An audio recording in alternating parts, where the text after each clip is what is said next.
পুলিশের চাকরিতে প্রচুর টাকা পয়সা পাওয়া যায়। কলকাতা পুলিশে বিশেষ করে স্পেসিফিক কতগুলো পোস্টিং থাকে। কোনোদিন সেরকম মনে হয়নি, ইচ্ছা হয়নি? কে দেয়? ব্যাংক। কেউ না কেউ দেয়। না, মাইনে পাই, মাইনে পেতাম, প্রচুর টাকা মাইনে পেতাম। এখনকার ছেলেরা অবশ্য আরও বেশি পায়। এছাড়া আর কত টাকা দেয়? সোর্স মানি। হ্যাঁ, সোর্স মানি। হ্যাঁ, সোর্স মানি আমরা পেতাম। ডাকাতি রুখতে গিয়ে বা কোনো ডাকাত ধরতে গিয়ে কখনো মৃত্যুর মুখোমুখি হয়েছেন? একবার গুলি চালিয়েছিল। হ্যাঁ, আমি একটা রেড করতে গেছিলাম দক্ষিণ 24 পরগনায়। চাকরি ছেড়ে দেওয়ার পরে ভয় পান না? সাবধান থাকতে হয়, সাবধান থাকতে, কারণ কখন কার কী যে খেয়াল হবে তা কেউ জানে না। আর কারোর সঙ্গে ততটা অন্যায় করেছে কিনা সেটাও আমি জানি না। কারো হয়তো রিভেঞ্জ আসে, হলেও হতে পারে। ডাকাতদের তো মারধর করেছেন তো প্রচুর। হ্যাঁ, মারধর। এখন মানুষ ভালো কথার দাস হয় না। হ্যাঁ, ভালো কথা কেউ বোঝে, কেউ বোঝে না। এরকম কোনো হয়েছে আপনার মারধরে বা আপনার মানে আপনার কাস্টাডিতে কেউ আত্মহত্যার চেষ্টা করেছে বা মারা গেছে? হ্যাঁ, এগুলো হয়েছে। যেমন অনুশোচনা হয়, মারধর হয়, অন্য আসামি ভয় দেখায়। কিন্তু এরকম একটা আসামি ধরা পড়েছিল চিতপুরে, তখন আমি সাব ইন্সপেক্টর। রাজনৈতিক কোনো চাপ কোনোদিন পেয়েছেন? ডাইরেক্ট আমাদের কাছে কেউ আসতো না। থানা ফাঁড়িতে যেভাবে আসতো, একে ছেড়ে দিন, ওকে ছেড়ে দিন, ওইটা করুন, সেইটা করুন, এগুলো হতো। ইদানিংকালে এই যে পুলিশকে গালাগালি করছে, পুলিশকে ফোনে নেতারা বকছে টকছে, সে গালাগাল যদি অভ্যস্ত হয় আমি জানি না, কিন্তু আমাদের গালাগাল করলে আমরা কাউকে ছেড়ে দিতাম না। কেস ডায়েরিতে আজ কলকাতা পুলিশের এমন একজন অতিথি আমাদের সঙ্গে রয়েছেন, যিনি কলকাতা পুলিশে থাকাকালীন কোনো কেসের কিনারা হয়নি এমনটা নয়, রেকর্ড। খুব কম মানুষ জীবনে এরকম সাফল্য পান। আমাদের সঙ্গে রয়েছেন কলকাতা পুলিশের একসময় ডাকাতি দমন বিভাগের অফিসার, পরবর্তীকালে কলকাতা পুলিশের গোয়েন্দা বিভাগ এসিডিডিআই একটা পদ রয়েছে, অর্থাৎ গোয়েন্দা বিভাগ যিনি অপারেশন বা যিনি চালান, সেই বিভাগের দায়িত্বে থাকা, সেই পোস্টে থাকা অভ্রান্ত বন্ধু মজুমদার। নমস্কার অভ্রান্তদা আপনাকে। ডাকাতি দমন যেটা আপনার স্পেশাল এক্সপার্টাইজ, সেটা এই বিভাগটার একটুখানি যদি ইতিহাসটা বলেন। ডাকাতি হচ্ছে এমন একটা অপরাধ যেটা তুলনীয় হচ্ছে, একগাদা ছেলে পরীক্ষা দিচ্ছে, কেউ ঘাড় ঘুরিয়ে ফাঁকি দিচ্ছে, নকল করছে, কেউ কাগজ বার করে নকল করছে, আরেকটা ছেলে ছুরি গেঁথে পরীক্ষা দিচ্ছে। তখন কিন্তু সেটা আর চুরি থাকছে না, চ্যালেঞ্জ টু টিচার্স হচ্ছে, চ্যালেঞ্জ টু কমিউনিটি হচ্ছে। তো যদি কেউ অস্ত্রশস্ত্র দেখিয়ে কারো ধন সম্পদ কেড়ে নেয়, সেটা চ্যালেঞ্জ টু সোসাইটি। সেই জন্য এটা, বা তাকে মেরে ফেলে, সেই জন্য এটাকে বলা হয় হিনিয়াস ক্রাইমস। আইন অনুসারে চুরি, ছিনতাই, রাহাজানি, লুট, ডাকাতি সর্বোচ্চ হচ্ছে ডাকাতি। ডাকাতি হচ্ছে সংখ্যা নির্ভর, 5 জন বা তার বেশি হলে ডাকাতি, 5 জনের কম থাকলে সেটা হচ্ছে রবারি। আর চুরি বলতে একজনও করতে পারে, 5 জনও করতে পারে। কলকাতা পুলিশের এই যে ডাকাতি, এই ডাকাতি দপ্তরে মানে ডাকাতি দমন বিভাগের আপনি আজকে যে জামাটা পরে এসছেন, হোয়াইট শার্ট, ডিডিতে একটা অধিকাংশ অফিসারকে দেখা যায়, আমরা দেখেছি কাজ করতে গিয়ে সাদা শার্ট এবং তার সঙ্গে কেউ ব্ল্যাক প্যান্ট পরেন, কেউ ডেনিম পরেন, আলাদা কথা। এই সাদা শার্টটা নাকি আপনার আমদানি করা? তা বলতে পারবো না, তবে ছোটোবেলা থেকে সাদা শার্টে আমি অভ্যস্ত। বাবাকে সাদা শার্ট পরতে দেখেছি, স্কুল ইউনিফর্ম সাদা শার্ট ছিল, এবং এই সাদা শার্ট চট করে নজরে পড়ে না। যদি আপনি চকড়া বকড়া জামা পরেন বা একটু অর্নামেন্টাল জামা কাপড় পরেন, লোকে প্রথমেই আপনাকে দেখবে। তো আমাদের কাজ হচ্ছে খবর নিয়ে আসা, গোপনে কাজ করা। সুতরাং আমাদেরকে কেউ দেখুক এটা আমরা চাই না, ভিড়ে মিশে যেতে সুবিধা হয়। এবং এটাই আমি আমার পরবর্তী ক্ষেত্রে আমার স্টাফেদের বুঝিয়ে বলেছিলাম, তারা অ্যাকসেপ্ট করেছিল, তারা পড়তো। চলে আসি সরাসরি একেবারে হার্ড সাবজেক্টে।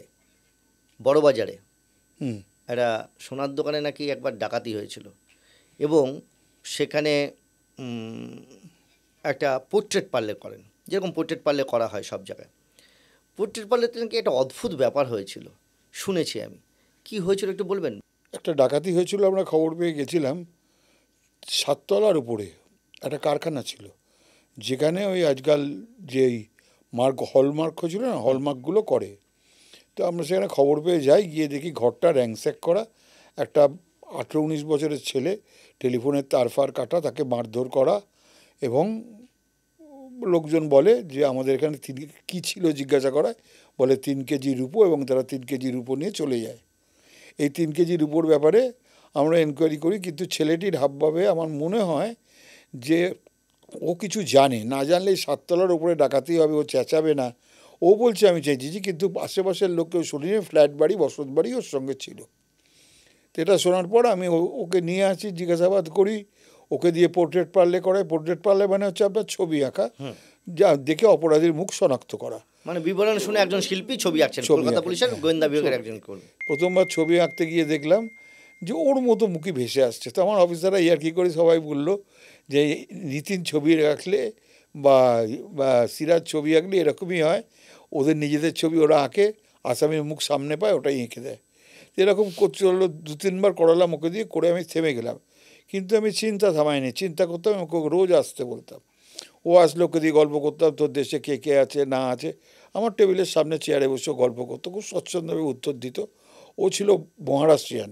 একদিন আমার মনে সন্দেহ খুব প্রচণ্ড দেখা দিল, কারণ আমি তখন ভাবলাম যে তাহলে ডাকাতি হয়নি। আচ্ছা, ও এমন কাউকে কনসিল করতে চাইছে, করতে গিয়ে ওর মুখটাই, ও আয়নায় দেখা মুখটাও রিফ্লেক্ট করছে। এবার ওকে নিয়ে আমি বসলাম, খাইয়ে দাইয়ে ক্যান্টিন থেকে নিয়ে অনেকক্ষণ ইন্টারোগেশন করলাম, অনেক কথা প্রশ্ন করলাম, ওকে অনেক লোভ দেখালাম। অ্যাটলিস্ট ও ব্রেক করলো। ব্রেক করে বললো, হ্যাঁ স্যার, এই ছবিটা আমারই হবে, কিন্তু ডাকাতিটা স্যার হয়নি। ডাকাতিটা সাজানো, আমার বাড়ির লোকজন এসেছিলো, তাদেরকে আমি সোনা আর রূপো দিয়ে দিয়েছি। আর সোনার কথা তো নেই, রূপো বলে নেই কেন আমি বলতে পারবো না। কত কেজি সোনা দিয়েছিস? বলে অনেক সোনা ছিল স্যার, দিয়ে দিয়েছি। তখন আমরা মালিককে ডেকে পাঠাই, মালিক বলে 14 কেজি সোনা ছিল। হ্যাঁ, 14 কেজি সোনা। 14 কেজি সোনা biscuit from reserve bank of India, ওদের জেনুইন কারবার ছিল। তো ভয়ে বলেনি বা কিছু কোনো ব্যাপারে। তারপর আমরা ওকে নিয়ে বলে কোথায় আছে, বলে দেশে চলে গেছে বম্বেতে। এবার বম্বেতে আমরা রাতারাতি রেড করি, এবং বোম্বেতে রেড করার পর ও নিয়ে গিয়ে সব বাড়িঘরগুলো দেখিয়ে দেয়। কারো কাছ থেকে 4টে বিস্কুট, কারো কাছ থেকে 5টা বিস্কুট, কারো কাছ থেকে 6টা বিস্কিট, এইভাবে আমরা উদ্ধার করি। তো আলটিমেটলি আমরা অন্তত 13.5 কেজি সোনা রিকভারি করেছিলাম। সোনার ওজন খুব ভারী হয়, তো বিস্কিট টাইপ, একটা সোনার ওজন মিনিমাম 500 গ্রামের বিস্কিট আপনি বুঝতে পারবেন না। এরপরে আরেকটা ঘটনার কথা বলুন, কোনো একজন বাড়িতে, এখন আমরা অনেক ভিডিও কনফারেন্সিং বা জেরা হেন তেন এই সমস্ত শুনি, কোনো একজন বিচারপতির বাড়িতে শুনেছিলাম একবার একটা কি লুট বা এরকম কিছু একটা হয়েছিল। বিচারপতির বাড়িতে না, ওটা হয়েছিল তলা একটা সংঘ ভাড়া দিয়েছিলেন উনি। আচ্ছা, কোনো ধর্মীয় সংগঠন, আমার ঠিক নামটা মনে নেই। তো সেখানে একজন অ্যাকাউন্টেন্ট কাজ করতেন, মানে অফিসটা উনিই দেখাশোনা করতেন, অন্য স্টাফ ছিল। সেদিন ছুটির দিন ছিল। তো আচমকা আমরা খবর পেলাম যে ওখানে ডাকাতি হয়েছে।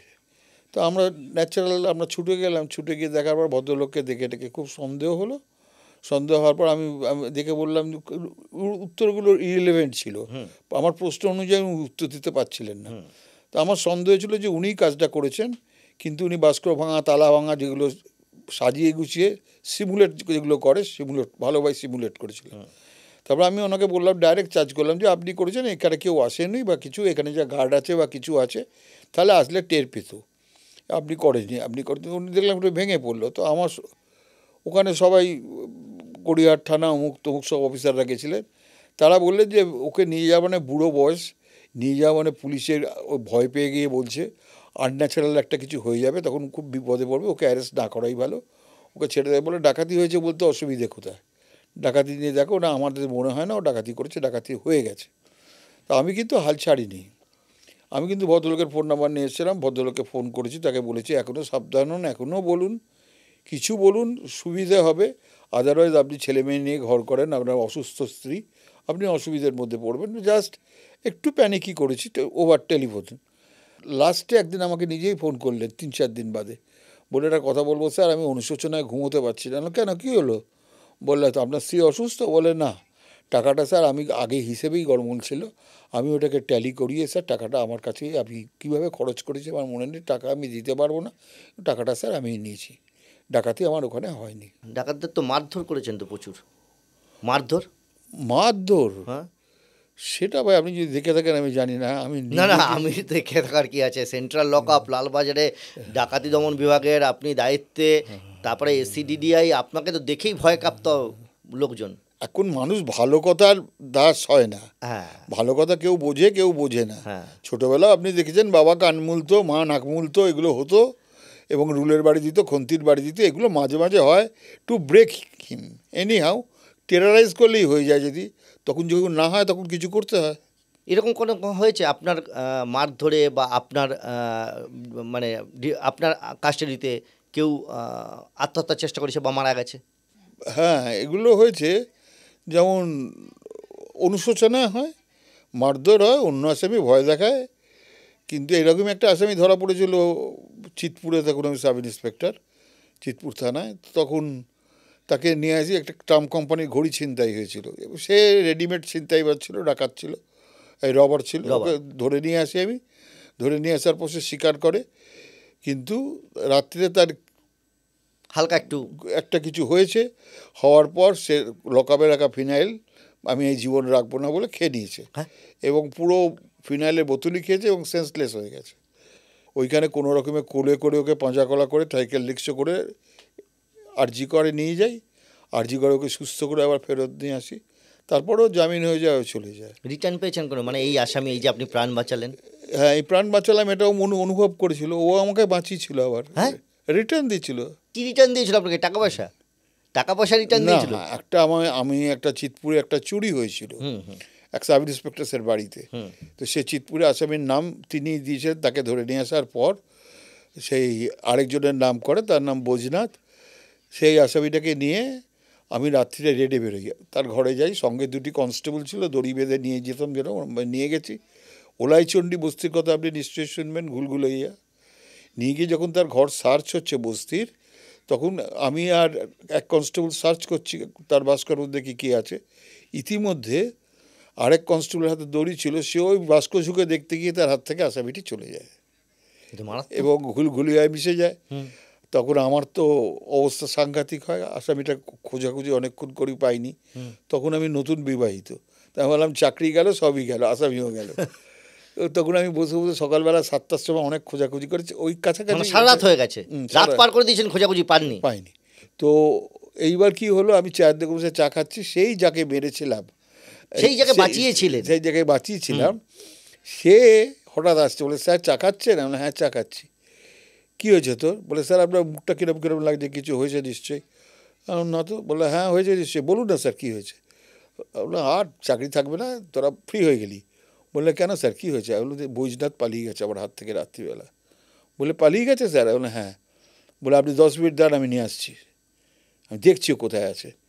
বলে ঘুরে ঘুরে কোথায় গেছে আমি জানি না, আমি চা খেয়ে শেষ করে বসে আছি, ভাবছি বৈজনাথ নিশ্চয়ই সত্যি কথা বলেনি, ছোটো কেষ্ট।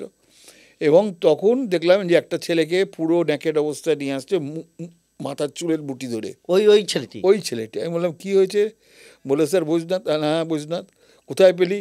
বলে পরেশনাথের পাশে যে আন্ডারগ্রাউন্ড ড্রেন থাকে স্যার, এই ড্রেনে ডুবেছিল, হঠাৎ ঘুলঘুলি কাটছিল, আমি দেখলাম এখানে কিছু জিনিস থাকবে, আমি নাড়াচাড়া করতে ওকে পেয়ে গেলাম, বললাম উঠে না তো মেরে দেবো।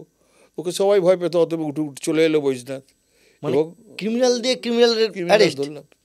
এটাই হচ্ছে আপনার রিটার্ন, ওই ভালোবাসার জন্য? ভালোবাসা। আচ্ছা, এরকম কোনো ঘটনা আছে যে ডাকাতি হয়েছে বা ডাকাতির চেষ্টা হয়েছে কোনো নোবেল কজে, মানে তার কোনো তার কোনো কারণে?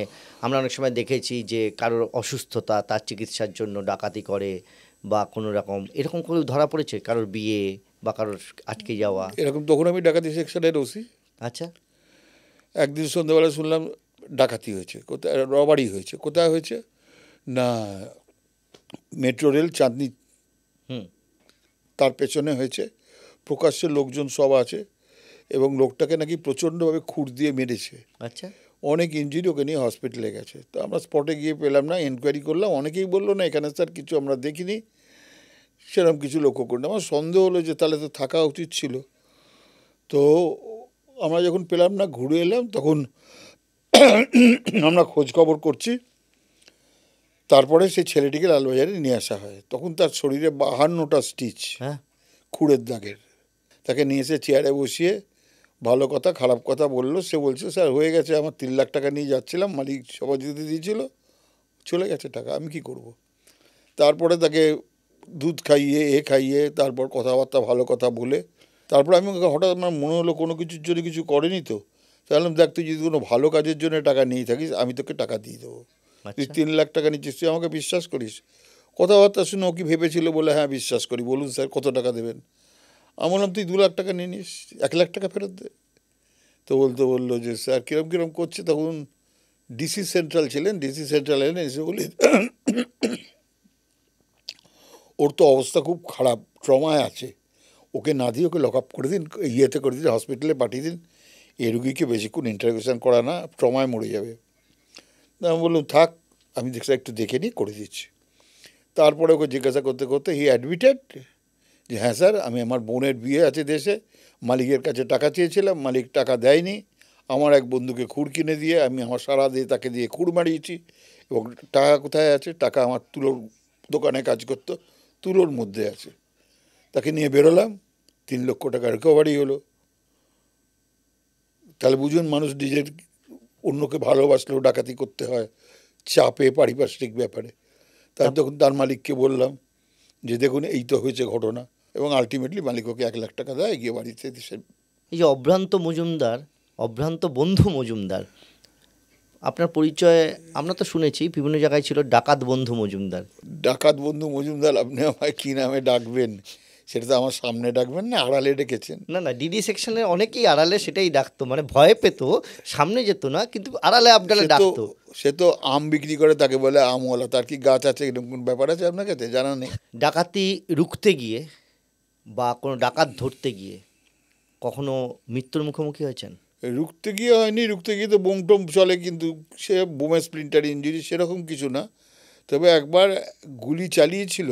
হ্যাঁ, আমি একটা রেড করতে গেছিলাম দক্ষিণ 24 পরগনায়, জয়নাল বলে একটা ছেলে ছিল, তো দুর্ধর্ষ ডাকাত। আচ্ছা তার বাড়ি আমরা ঘিরে ফেলি সোর্সের খবরে, ঘিরে ফেলে তখন যখন রেড করছিলাম, তখন পেছনের দিকে ধান খেতে একটা জানলা আছে, ওই জানলাটা আমি কভার করছিলাম। তো জানলার গড়াত ধরে যখন আমি উঠেছিলাম, দেখলাম একটা গড়াত ভাঙা, হুম, সেইখান থেকে একটা নল এসে আমার বুকের মধ্যে লাগলো। আমি কিরম হলো দেখলাম, দু হাতে আমার ধরা, আমার কিছু করবার নেই, গলারটা ধরা দু হাতে। কিচ্ছু করার নেই। আর সেই সময় নলটা কোথায় লাগলো? বুকে? নলটা বুকে লাগলো। আমাকে বললো একদম নড়বেন না, আমি এখান দিয়েই পালাবো। আমি কিছু না বলে নিমেষের মধ্যে ভগবান বাঁচাল, আমি পড়ে গেলাম ওখান থেকে। মানে হাত ছেড়ে দিলেন? হাত ছেড়ে দিলাম, নিচে জলে পড়লাম হ্যাঁ ধান খেতে। হ্যাঁ, ইতিমধ্যে আমার দলবল ওকে ভেঙে ঘরের দরজা থেকে ধরে নিয়েছে। তারপর পাইপ গানটা রিকভারি হলো, দেখা গেল গুলির মধ্যে পিন হয়েছে, কিন্তু গুলিটা বেরোয়নি। ওটা আমার লাক বলুন, ওর বিফলতা বলুন, একটা কিছু হয়েছে। সাক্ষাৎ একদম মৃত্যু। তো সেই সময় কি মনে হয়েছিল যখন সেই এটা? সময় মনে হয়েছিল যে ওর ঠিক যেটা করেছে খুবই নিষ্ঠুর, এবং যে কোনো মানুষ, এটা 24 পরগনার প্রবাদ ছিল, ও করতে পারে। তোকে একটা মোটামুটি কিছু শাস্তি দেওয়া উচিত, যেটা মানসিকভাবে ও ভেঙে পড়ে। কি করেছিলেন? গায়ে না, ওকে নানা অজুহাতে, নানা ব্যাপারে, ওকে আটকে রাখা হয়েছিল। কি কি কি করেছিলেন? আটকে রাখা মানে কিভাবে? হাত পা বেঁধে নাকি? তা আটকে রাখা হয়েছিল, সেটা আপনাকে প্রসিডিউরাল কিছু ছিল। তো আটকে রাখার পর ওকে উঠতে দেওয়া হয়নি, ও বসে থাকতো একটা জায়গায়? এক জায়গায় ঘরের মধ্যে, যেখান থেকে কাউকে সঙ্গে মিশতে পারতো না। আচ্ছা, এই 22-23 দিন পর খাওয়া ছাড়া আর ইয়ে ছাড়া কোর্ট থাকলে কোর্টে গেছিলো, তো তখন ওকে খুব গার্ড করে নিয়ে যাওয়া হতো। 1-1 দিন বোধহয় করছিল, কিন্তু 22 দিন পর যখন ওকে নিয়ে আসা হলো, তখন ও ছেলেটা হাঁটতে পারছে না, অজ্ঞান হয়ে পড়ে গেল। জাস্ট কোনো রকম কোনো নির্যাতন নয়, কিচ্ছু নয়, কিচ্ছু নয়। শুধু দিনের পর দিন বসিয়ে রাখা, কেউ কথা বলবে না। কনফাইনমেন্ট সাংঘাতিক। আপনি যদি আপনাকে চেয়ারে বসিয়ে বলি আপনি 10 ঘন্টা বসে থাকুন, আপনি পারবেন না। Confinement is such a thing. বা এক ধরনের প্রশ্ন আপনাকে 24 ঘন্টা একটা জায়গায় বসিয়ে রেখে করলে আপনি উত্তর দিতে বাধ্য হবেন। It is also a type of interrogation. আমি যদি আপনাকে 14 দিন ধরে করি একটা ইন্টারোগেশন, তাহলে নাথিং টু সে, আপনি পারবেন না, তো আমি জানি আপনার টলারেন্স ভাঙবেই। আমি চলে যাব, আমার জায়গায় আরেকজন আসবে, সে আবার করবে আপনাকে একই প্রশ্ন, বিভিন্ন রকম প্রশ্ন করবে, আবার সেই প্রশ্নেই ফিরে যাবে। How much you can tolerate? আপনি নড়তে পারছেন না, চড়তে পারছেন না, নিয়ে যাচ্ছে, ঘুরে আসছে, খাচ্ছে, টেবিলে বসে খাচ্ছে, অল্প খাবার দিচ্ছেন, সুতরাং সে ভাঙবে। ঘুমোতে পারছে না, আচ্ছা, সবচেয়ে বড় কথা, ঘুমোতে পারছে না, রেস্ট পাচ্ছে না। মানে তার মানে এটা তো একটা সায়েন্টিফিক প্রসেস, ইন্টারোগেশনের। এই প্রসেসেই প্রলংড ইন্টারোগেশন। এটা তো এমনি ডাকাতদের ক্ষেত্রেও এই একই জিনিস ছিল? হ্যাঁ, ডাকাতদের ক্ষেত্রে একই জিনিস ছিল। আচ্ছা, কোনো একটা থানায় থাকাকালীন এমন কোনো ঘটনা ঘটেছিল যে আপনি যাকে ধরে নিয়ে এসছেন, নিয়ে আসার পর তাকে ছেড়ে দিয়েছেন, কোনো কারণে আপনার মনে হয়েছে পর সেই রাতেই একটা মার্ডার হয়েছে, যেই মার্ডারের সঙ্গে সে যুক্ত? হ্যাঁ, অ্যাকচুয়ালি সোনাগাছিতে রাত্রিবেলা মদ খেয়ে মাতলামির জন্য কিছু কিছু লোককে ধরা হয় to prevent law and order. তো এরকমই একটা লোককে আমি ধরে নিয়ে এসেছিলাম। ধরে নিয়ে এসে তাকে জিজ্ঞাসাবাদ করে ছেড়ে দেওয়া হয়। যে পতিতার কাছে ও এসেছিল সে তাকে ছাড়িয়ে নিয়ে যায় মেয়েটির কথাবার্তা শুনে, এবং ছেলেটি বলে, আমি কী করো তুমি? বললো আমি ইঞ্জিনিয়ার। খুব ভালো ইংরাজি বলছিল, জামা প্যান্ট ভদ্রলোকের মতো এবং পরিষ্কার। তো আমি তাকে বললাম যে ঠিক আছে, আর তোমাকে সময় নষ্ট, স্যার আমার বাড়িতে মেয়ে খুব অসুস্থ, আমাকে ছেড়ে দিলাম, ওর আমি ভুল করেছি। অনুশোচিত ছিল, আমি মোটামুটিভাবে ছেড়ে দিয়েছি, নাম ঠিকানা লিখে, এটা আমাদের ছাড়ার প্রভিশন আছে, সেই হিসেবে ওকে ছাড়া হয়েছিল। তো পরের দিন দুপুরবেলা আমি বাড়িতে একটা মেসেজ পেলাম থ্রু কনস্টেবল যে এনি হাউ তোমাকে থানায় এক্ষুনি আসতে হবে, কারণ কাল রাত্রে যে ছেলেটিকে ছেড়ে দেওয়া হয়েছে সেই ছেলেটি একটি মার্ডার করেছে। মার্ডারটা কাকে করেছে, ওই পতিতাকে নাকি অন্য ওই কাউকে? ও নাকি লক্ষ্মী বলে একটি মেয়ে ছিল, মানে লক্ষ্মীকে যে ওকে ছাড়িয়ে নিয়ে গেল তাকেই মার্ডার করে দিল? তাকে মার্ডার করে দিল রাত্রিবেলা, বাপ। দুপুরবেলা। তো আমি তো গেলাম, আমি যাবো, যাও, আমি যাচ্ছি। থানায় এসে দেখলাম ডিসি বসে আছেন। আমি আমাকে জিজ্ঞাসা করলো আপনি ওকে ছাড়লেন কেন? আমরা না ছেড়ে তো উপায় নেই, রংফেল কনফাইনমেন্ট, সে তার নাম পরিচয় দিতে পারে, স্যার আমি করেছি, তবে নাম পরিচয় তো অত রাত্রে ভেরিফিকেশন আমরা করি না, বা করার সময় পাওয়া যায় তখন না। এরকম সিস্টেমও ছিল না আমরা এখনকার মতো। হ্যাঁ, আমরা স্যার ছেড়ে দিই, কারণ ফালতু কনফাইনমেন্টের মধ্যে পড়ে তো আমি মুশকিলে পড়বো। তো বলে এখন কী করে পাওয়া যাবে? এখন স্যার ছেলেটিকে আমি দেখেছি, 100 ছেলের মধ্যেও আমি চিনে নিতে পারবো ছেলেটি কে, এবং ছেলেটির মধ্যে একটা আলাদা জৌলুস আছে। ও ইঞ্জিনিয়ার বাই প্রফেশন। শুধু ডিসি এইটুকু কথা বলেছিলেন, গালাগালি বা কিছু দেননি? ডিসি আমাকে বলেছিলেন এখানে এইসব হয়, অমুক তমুক, যেগুলো হয় আর কি, পুলিশ সুপিরিয়র তার জুনিয়রকে যেরকমভাবে গালাগাল দেয়, ওই কেউ একটা দুটো একটু বলুন না। শ্লীল গালাগালি, কিরকম শ্লীল? যে এইসব কাজ করতে এখানে এসছেন, এই কাজ, ভদ্র পরিবার অভদ্র পরিবার এই সমস্ত কিছু? হ্যাঁ অভদ্র পরিবার, ভদ্র পরিবারের ছেলে এখানে অভদ্র কাজ করতে এসছেন, আমাকেই বলেছে। মানে ভেবেছিল কি টাকা নিয়ে ছেড়েছেন? হ্যাঁ, টাকা নিয়ে ছেড়ে দিয়েছিলাম। না স্যার, এগুলো কোনোটাই না। তখন আমাকে জিজ্ঞাসা করেন তাহলে কী করে ধরবে?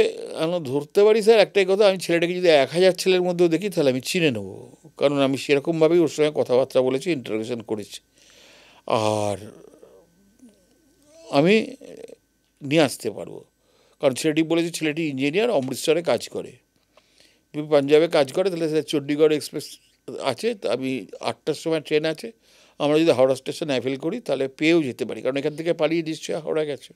তো আমরা হাওড়া স্টেশনে যাই, ডিসি গাড়ি দেয়, গিয়ে হাওড়া স্টেশনে অনেকক্ষণ ওয়েট করি, কিন্তু পাই না। ফিরে আসি, ডিসিকে বলি, বড়োবাবুকে বলি।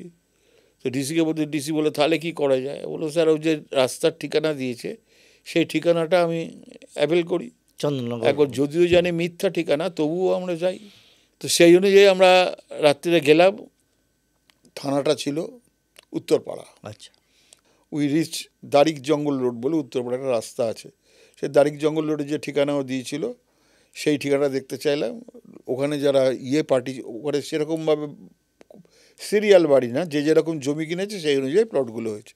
তো ওখানকার লোকাল যে ভিজিলেন্স পার্টি রাত্রিরে বেরোয়, তারা আমাদের বললো যে পাবেন না এভাবে ঠিকানা, যে আপনি নাম বলতে পারেন তাহলে আমরা চিনতেও আপনাকে পৌঁছলেন।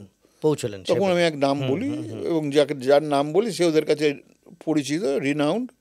বললো হ্যাঁ স্যার, কিন্তু ওর তো 6 ছেলেই ভদ্রলোক, তাদের মধ্যে তো কেউ কোনো রকম খারাপ কাজ করতে পারে বলে দেখানো যায়নি। হয়তো আপনি কী বলছেন স্যার? এখন তুমি বাড়িটা দেখিয়ে দাও, বাকিটা তো আমি তোমায় বলবো। তো সে প্রথমে বাড়ি দেখাবে না, তারপর তাকে ভদ্র অ্যাপ্রোচ করাতে সে আমাকে নিয়ে গেল। আমি একা গিয়ে বাড়িটা চিনে এলাম, বিরাট বাড়ি, কুকুর হইতে সাবধান লেখা আছে। পরে তাকে রেখে গিয়ে আবার দলবল নিয়ে রেড়ে গেলাম, বাড়িতে ঢিল মারলাম, দেখলাম কুকুর কোনো আওয়াজ করলো না, টপকে ঢুকলাম। হ্যাঁ, ঢিল মারলেন, আওয়াজ করলেন, মানে এটা আবার কি স্টাইল? এটা আবার রেডের একটা স্টাইল। কুকুর মানুষের পায়ের আওয়াজ পেলেই রাত্রে ডাকবে, এটা কুকুরের হ্যাবিট। মানে কোনো একটা বাড়িতে কুকুর আছে, আপনার রেড করতে গেলেন, তাহলে কি করেন? গিয়ে প্রথমে ঢিল মারেন? প্রথমেও আপনি কম্পাউন্ডটা ঢিল মারলেন যে কম্পাউন্ডে ছাড়া আছে কি নেবে, ঘরের ভেতরে বাঁধা থাকলে তো আপনি আমাকে খাওয়াতে পারবেন না। কিন্তু কম্পাউন্ডটা বিরাট ছিল, ওখানে যদি কুকুর ছেড়ে রেখে দেয়, হ্যাঁ এটা ট্যাকটিক। ধুলো ঢিল মারলাম, কিছু আওয়াজ হলো না, ঢিল পড়লো কিন্তু কুকুরের আওয়াজ নেই। তখন বুঝলাম বাইরে নেই, সেই অনুযায়ী আমরা ঢুকলাম। ঢুকে দেখলাম যে বিরাট বাড়ি, দরজায় কড়া নাড়লাম। ঢুকলেন মানে হচ্ছে তো দরজা তো কেউ খুললো না, মানে টপকে? হ্যাঁ, টপকে, আচ্ছা। পাঁচিলটা টপকে আমরা ঢুকলাম। ঢুকে একদম দরজা খুলে দিল, তখন আমরা ঢুকলাম। ঢুকে এবার আমরা যখন মেন বাড়িতে গিয়ে দরজায় কড়া নাড়লাম, বেল টিপলাম, তখন প্রথমে কেউ উত্তর দিল না। তারপর এক বাজঘাই গলা, সেই রিনাউন্ড ভদ্রলোক আমাদের জিজ্ঞাসা করলেন যে কোত্থেকে আসছে। না, পুলিশ থেকে আসছি। কেন, কি হয়েছে? নিচে আসুন। খুবই ভদ্রলোক, নিচে নামালেন, কথা বললেন। আমি বললাম যে স্যার, অ্যালিগেশন আছে, FIR is lying with me. এখানে এই ছেলেটির নাম, এই ছেলেটি মার্ডার করেছে বলে দেখা যাচ্ছে, আপনি দেখতে পাচ্ছেন, এবং অনেক বড় বড় লোক ইন্টারেস্টেডের জন্য আমাদের চাকরি বাঁচাতে আসতে হয়েছে। আপনি যদি কাইন্ডলি আপনার ছেলেদের একবার ওকে, এই নামে কেউ আছে? তো উনি বলেন হ্যাঁ, এই নামে আছে, আমার নিজের ছেলে। তাহলে আপনার 6 ছেলেকে এরকম আপনি চেনেন? আমি বললাম হ্যাঁ চিনি, আমি কালকে দেখেছি তাকে। তো বললো ঠিক আছে, তাহলে আমি ডাকছি। তো 6 ছেলেকে উনি ডেকে দাঁড় করিয়ে দিলেন। সোফাতে আমি বসে আছি, টিআই প্যারেডের মতো। টিআই প্যাডের মতো। আমি দেখছি কিন্তু কোনো ছেলেকে আমার মনে হচ্ছে যে না, এরা কেউ নয়। বারবার মনে হচ্ছে, অনেক খুঁটিয়ে দেখলাম না, এদের কেউ নেই। এমন নাসা, এদের মধ্যে কেউ নেই। তো আমি তখন বললাম যে স্যার, আপনার কোন ছেলের নাম এই? তো ভদ্রলোক সেই ছেলের নাম দেখালেন, নাম বললেন ওই ছেলে। আমি তাকে জিজ্ঞাসা করলাম, সে দেখলাম ইঞ্জিনিয়ার, কোনো একটা নামজাদা কোম্পানি। মিলে যাচ্ছে। আমি তাকে জিজ্ঞাসা করলাম, তোমার নামে এরকম বন্ধু আর কাউকে চেনো?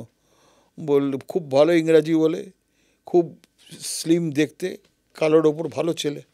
তো বললো চণ্ডীগড়ে সিমপ্লেক্স কোম্পানিতে কাজ করে। ও তখন চিন্তা করতে করতে বললো, স্যার আগে আমরা যে বাড়িতে থাকতাম, ও আমাদের সেই প্লটে একটা ছেলে আসতো, তার নাম ছিল কোনো একটা নাম, XY, যেটা আমি বলছি না, তো ছিল। তো সেই হতে পারে স্যার, আমার মনে হচ্ছে। তুমি তার বাড়িটা দেখাতে? বললো হ্যাঁ, এখানেই তো বাড়ি, আমি দেখিয়ে দেবো। সেখানে ডাক্তার, তিনি একজন শিক্ষাবিদ, তার বাড়িতে যখন রেড করলাম, তারও 5-6 ছেলে। বললো, তাকে ডেকে তুলাতে বললো যে আমার 6 ছেলে স্যার, 6টা ফ্ল্যাট আছে, আপনি খুঁজে নিন কোনটা হবে। তাহলে এই নামে আমার ছেলে আছে? বললে হ্যাঁ আছে। আপনি ছবি দেখান। এই রাতভর চলছে এটা? রাতভর চলছে। মানে ছবি দেখান। তখন ছবি দেখালো, আমি ছবি দেখে বুঝলাম যে এই সেই ছেলে। আমার মনে ধরলো যে না, নিশ্চিন্ত সেই ছেলে। কোথায় গেল আপনার এই ছেলে?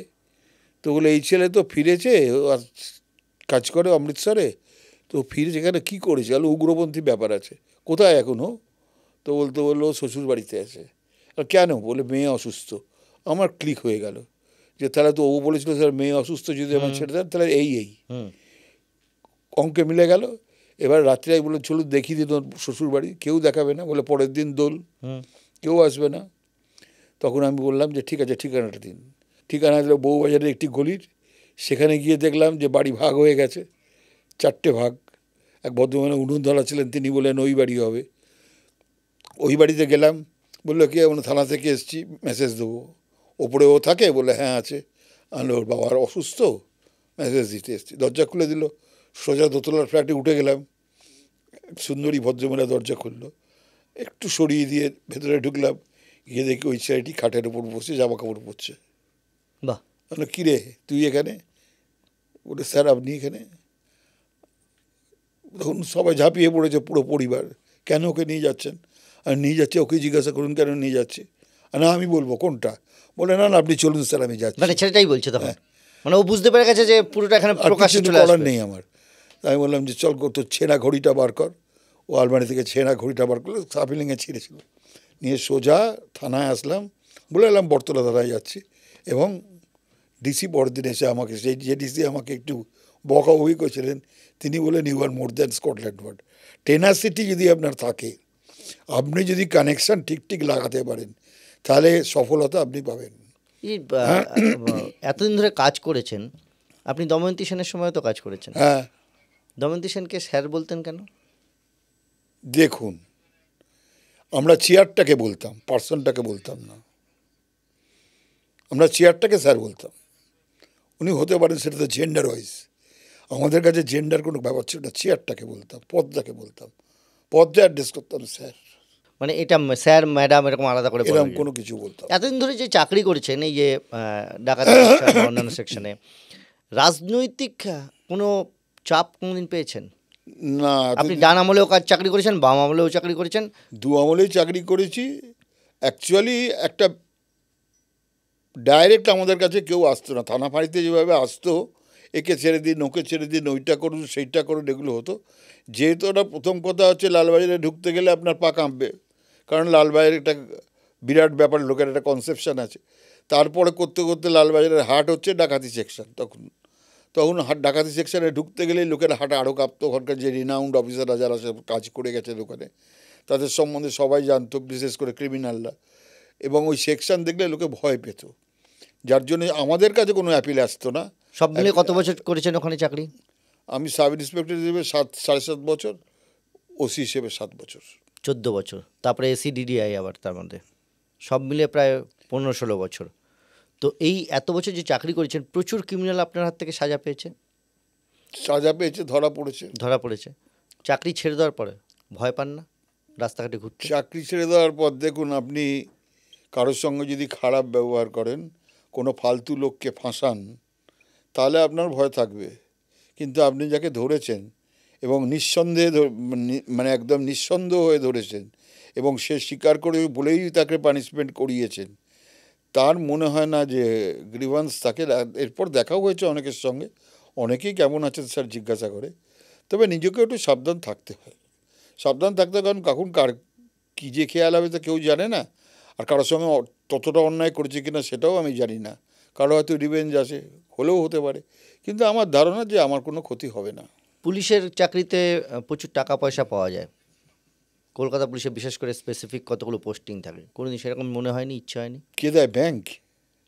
কেউ না কেউ দেয়। না, মাইনে পেতাম, প্রচুর টাকা মাইনে পেতাম।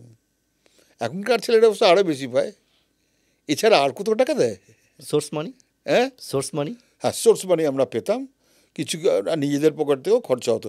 দেখুন, এখন আপনারা পাচ্ছেন মোবাইল, অনেক রকম মানে টিভি, সিসিটিভি, তারপরে এগুলো থেকে আপনারা ইলেকট্রনিক গ্যাজেটস থেকে অনেক কিছু উদ্ধার করছেন। আমাদের সময় কিন্তু এসব ছিল না। আমাদের মেন ডিপেন্ডেন্ট ছিল সোর্স। আমরা সোর্স অফ ক্রিমিনাল, যার কাছে যত বেশি পরিচিত আছে, যার যত বাইরের লোকের সঙ্গে মিশতে পারবে, যে গিয়ে মিশে যেতে পারবে, আমরা পাবলিক থেকে খবর দিতাম। আর অপরাধ কিন্তু স্পটেই পাওয়া যায়, অপরাধের ঠিকানা স্পটেই পাওয়া যায় যদি আপনি ভালোভাবে সুপারভিশন করেন। কিছু না কিছু আপনি পাবেন। এরকম অনেক গল্প আছে আমরা পেয়েছি। তো এছাড়াও সার্কামস্ট্যান্সেসের যে সমস্ত সাক্ষী আছে তারাও কিছু আপনাকে বলতে পারে।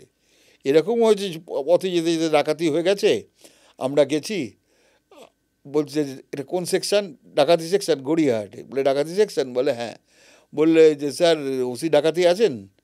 তো আমি গাড়িটা আস্তে করে থামিয়ে নেমেছি। কী হয়েছে? আমি ছেলেটাকে চিনি না, ছেলেটিও আমার চেনে না। তো আমি জিজ্ঞাসা করলাম কী হয়েছে? বলে স্যার ওই ডাকাতি কেসে এসছে না? হ্যাঁ। বলে স্যার লোক ধরবেন? না? হ্যাঁ। বলে ঠিক আছে স্যার, আধ ঘন্টা বাদে অমুক সিনেমার তলায় আমার কাছে লোক পাঠিয়ে দেবেন। আমি বললাম ঠিক আছে, আপনার ফোন নাম্বারটা নিন। বলে ফোন নাম্বার দিয়ে চলে গেল। তো সেই স্পটে গেলাম, স্পটে গিয়ে সময় মতো ও ফোন করলো, আমি লোক পাঠালাম। ও বললো ওই ছেলেটা নড়াচড়া করছে, ওকে নিয়ে যান, আপনি সব পেয়ে যাবেন। সেটিকে নিয়ে আসলাম লালবাজারে। ও হচ্ছে ওই বাড়ির চাকর, একটা দল বানিয়ে, দল পাকিয়ে প্রচুর অর্নামেন্টস এবং টাকা সম্বন্ধে ও ডাকাতি করে। কলকাতায় একটা সময় আপনি যখন ছিলেন তখন নাকি কলকাতায় পুলিশে ডাকাতি নীল হয়ে গিয়েছিল, মানে ডাকাতির সংখ্যা যে পরিসংখ্যান তৈরি হয়। এটা বললেন, আমি মেনে নিলাম, কিন্তু আমি একা না, আমার টিম ছিল, from DC two driver. We worked in a team, এবং সেই টিমটা আমাদের খুব ভালো সমঝোতা ছিল, তার উপর কিন্তু এটা হয়েছে। হ্যাঁ, কলকাতায় একসময় ডাকাতি বন্ধ হয়ে গেছিল, ডাকাতি রবারি। ইদানিংকালে এই যে পুলিশকে গালাগালি করছে, পুলিশকে ভনের নেতারা বকছে টকছে, উল্টোপাল্টা কথা বলছে, এটা কি পুলিশকে ভয় না পাওয়ার? সে পুলিশের টলারেন্সে যদি গালাগালি খায় তাহলে আমি জানি না, সে গালাগাল যদি অভ্যস্ত হয় আমি জানি না, কিন্তু আমাদের গালাগাল করলে আমরা কাউকে ছেড়ে দিতাম না। বাহ, ফ্যান্টাস্টিক। আমরা কথা বলছিলাম এতক্ষণ যিনি বিভিন্ন মহলে ডাকাত বন্ধু মজুমদার বলে পরিচিত ছিলেন। এরপরে কেস ডায়েরিতে আমরা অনেক কিছু শুনবো। আজ এটুকুই আপনাদের জন্য।